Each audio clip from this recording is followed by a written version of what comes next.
Egg yolk, what is going on with the new week for the faithfuls of this channel, the Chico Army, and of course any newbie, aka a viewer of the tube. My name is Tyler, the host of the channel that expects you guys to lift me up, but I don't blame this crowd with DJ Khaled. DJ came in like a wrecking ball. It's time for Chico Crypto.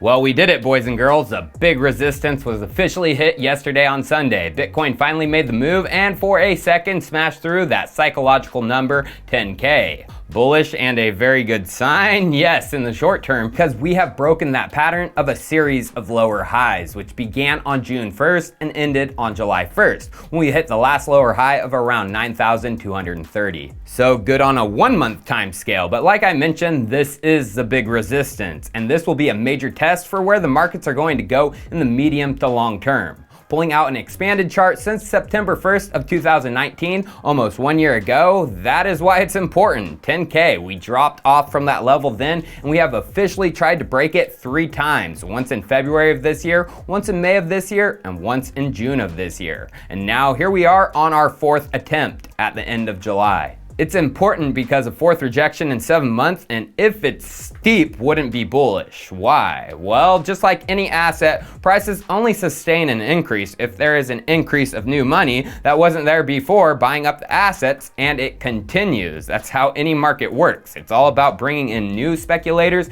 into the markets. And a good place to check if new speculators are coming is Google Trends. Everyone has a smartphone or a computer these days. If they get interested in a topic, one of the first places to expand knowledge is to look it up on Google. So let's check out Google Trends and expand out the Bitcoin chart a bit more since the near 14K peak in June of last year. As we can see, people were searching for BTC the most on Google in June when we were at that top, and that makes sense. As Bitcoin's price slid, interest dropped off too on Google Trends. But as we hit our bottom and tried to re-break 10K in February of this year, interest should have topped out, right?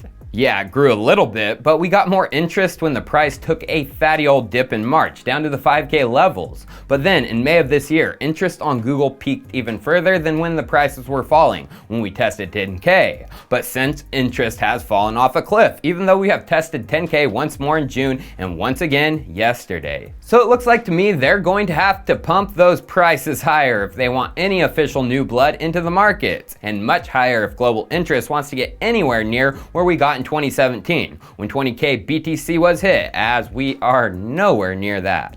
Although, like I've been saying, we might not need the interest from the retailers in the short term for the markets to get moving. Let's watch what I said in this Tether bomb video posted exactly 2 weeks ago when it was officially announced Bitfinex lost the appeal. And I wouldn't doubt if these chumps knew they were on their last leg that they would be doing the big kapowie the next few months leading up to November. If you're possibly going to jail for the rest of your life, why not pump and dump the markets into oblivion? We will know soon enough what is going to happen. A break of 10K this week or next will prove the point that this is going to be the pump they cash out and secure money to live possibly on the run for the rest of their lives. So what I would like to finish this episode off with is just a little spiel of what I see coming. Altcoins are going to be pumped and dumped and pumped and dumped. Whales who are still bag holding on the inside need to pump those alts. And like I said, I wouldn't doubt BTC touches or gets near its old all-time high of 20K this summer.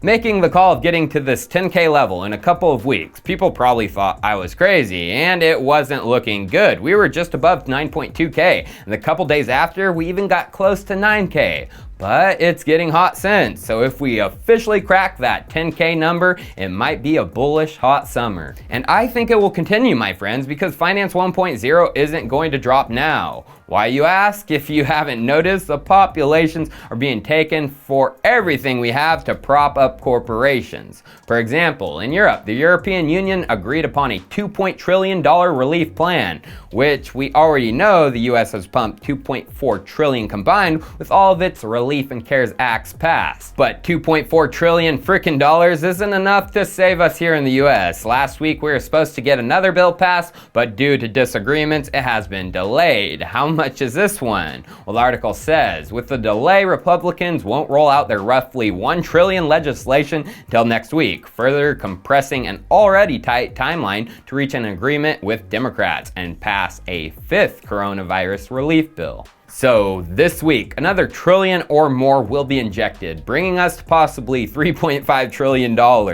And where is that money going? Because we know it's not going to help the general population. Well, wealth in this world has largely grown to favor not physical assets like gold, cold hard physical cash money, real estate, and land, but the top of the global wealth pyramid is Fugazi money, tied up in derivatives, which has a gross market value of 11.6 trillion and a notional value between 558 trillion to $1 quadrillion. That is where all the money is going, and this is bonkers because this makes an inverted pyramid where the assets less prone to default make up the least amount, while the assets most prone to default and risk make up the bulk. The derivatives are the risk. Futures contracts, forward contracts, options, warrants, swaps, and more. And you want to know what a bulk of these contracts are aimed at?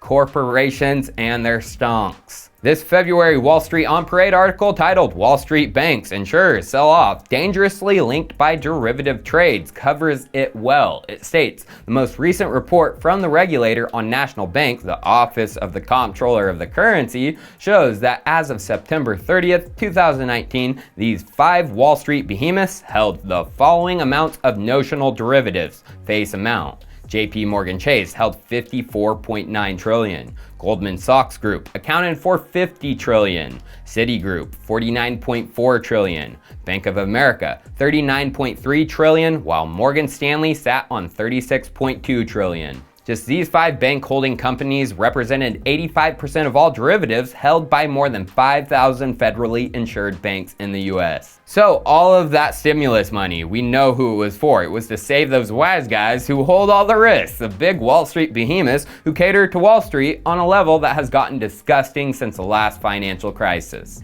They cater to hedge funds, they cater to investment firms, they cater to those who can hold securities, large baskets of them, like private equity funds, who are basically just portfolios made up of securities of companies and corporations, which they get to derivative trade to acquire, usually putting down $1 or $2 of investors' money for $10 of securities they purchase. So you bail out Wall Street and the traders by propping up their security prices, which should be following. Okay, that is great for them and those who own securities, rich mother fudgers, and people with 401ks. Which isn't it funny? Small business rarely offers 401ks. Out of all businesses out there, only 13.7% actually offer a plan, and the majority of them come from business operations with 100+ employees, aka the big corporations, who usually have a security listed. And who are the ones who have 401ks? Well, it's the ones who have retirement accounts. Only 13% of those 60+ had no retirement savings. 45 to 59, only 17% had no savings. Then it jumps to 26% in the age 30 to 44 and widely leaps to 42% in the age range of 18 to 29. So, do you see what this is all about? Saving retirements for the elite and for the people who are going to rely on that employee-sponsored plan to keep up their wealthy lifestyle. The baby boomers and Gen X. Their entire world is based on a house of cards ready to collapse because of derivatives. But now it makes total sense to me when last week we got the big news, which I covered thoroughly. National banks, including their custodian counterparts, which usually dealt with securities, could now dive into the world of custody for crypto assets, with the green light coming from the Office of the Comptroller. Which in the video I showed this was really weird. Custody, as this was Coinbase's arena. They dominated it with Coinbase custody. Why did Brian Brooks, former Coinbase chief legal officer, do this to his former employer, which he spoke oh so highly of even after departing for the OCC? But then we found out it all comes down to insurance. Coinbase custody and the regular Coinbase app for retail investors is at the whim of a measly $255 million insurance policy, and Coinbase has over $12 billion in custody. Risque to say the least, so they're going to be moving their custody to the big banks in my opinion. And is this only about the safety of the assets though? Actually, no. The bankers, they want their hands on our crypto. As if we take a look back at the inverted pyramid of wealth, gold is at the bottom, and Bitcoin is digital gold. And gold is a hard asset, and they want hard assets. And the hardest asset of all is ironically virtual. And now that the banks can start making money with it, Bitcoin, control and attempt to rehypothecate the funk out of it, we're gonna have fear campaigns incoming against holding your own keys or using DeFi. It's a smart move by the banks though to push this through now. Don't wanna let those DeFi hooks get too deep with the public. They see their old system is coming to an abrupt halt, and very soon, quick moves will be made to control your financial destiny, and in my opinion, it comes to a peak this November. Cheers viewers, I'll see you next time.